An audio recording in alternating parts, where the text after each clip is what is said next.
Hey Feasters, and welcome to episode 222. In the last episode, you learned some things to delight and create the perception of value in your business. Today, you will learn exactly what to deliver that validates that perception.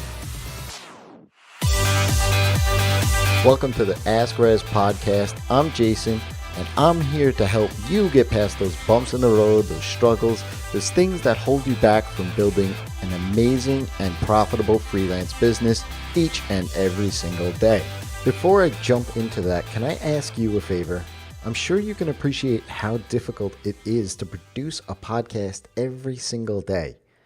If you wouldn't mind taking a few moments and sharing your thoughts, maybe even your biggest takeaway you've received from the show over in iTunes with an honest rating and review, it would mean the world to me. I do read each and every single one, and it really makes my day that much more special. If so, head on over to rezzz.com/iTunes. It really does make a difference, and I thank you and appreciate you for doing that. So, look, I get asked more times than not how to get more clients, and you will always hear me say, like I just did in the last episode, that it's not about more clients, it's about the right clients.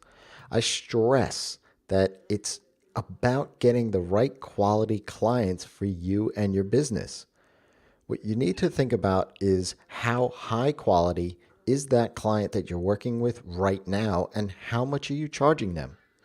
If you are looking to increase the budget, it comes from not just leveling up your skills, not just from your experience growing over time, but it's also about what you are doing for them in and around your solution, which means that if you are including more, that in turn requires more time spent on the solution and obviously a bigger investment in cost from your client.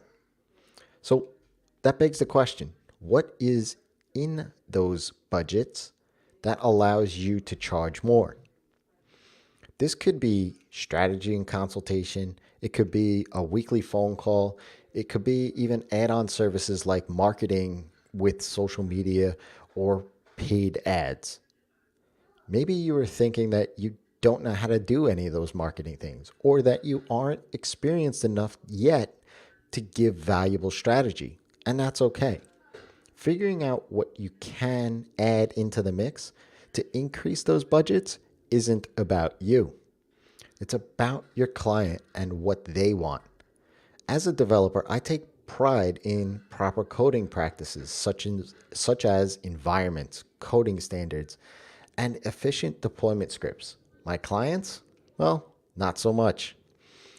What my clients value is communication, and this comes in two forms.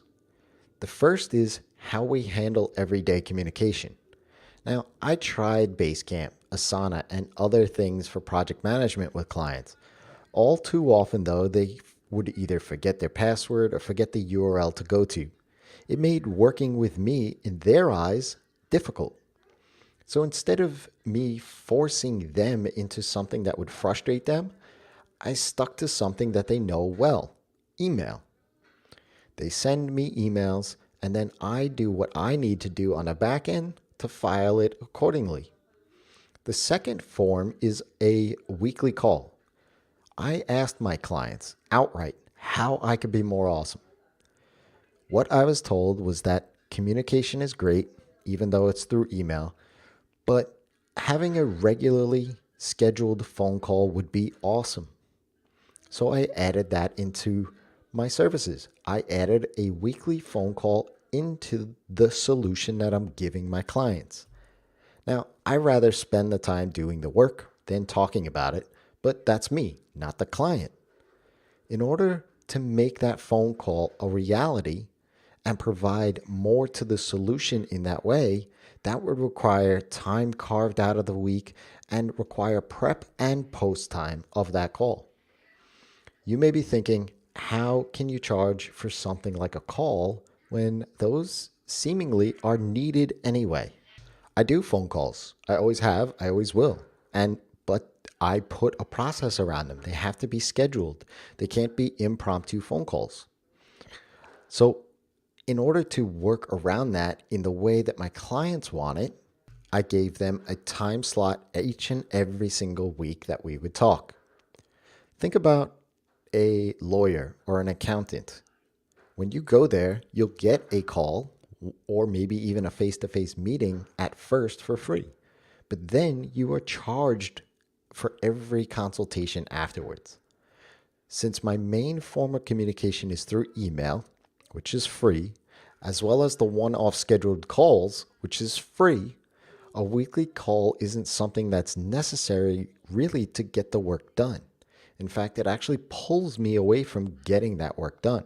However, the client deems it important enough for them to do business with me. And if that's the case, that's fine. Then I could charge for that added time for that level of communication. To charge more is to get into the head of the client. Don't charge more for the sake of yourself. Charge more because you are adding value to your package that the client sees as valuable. If you have a question, ask Rezzz. Find me on Twitter at Rezzz or head on over to my website, Rezzz.com, and check out 221 other episodes where I answer a question. Till next time, it's your time to live in the feast.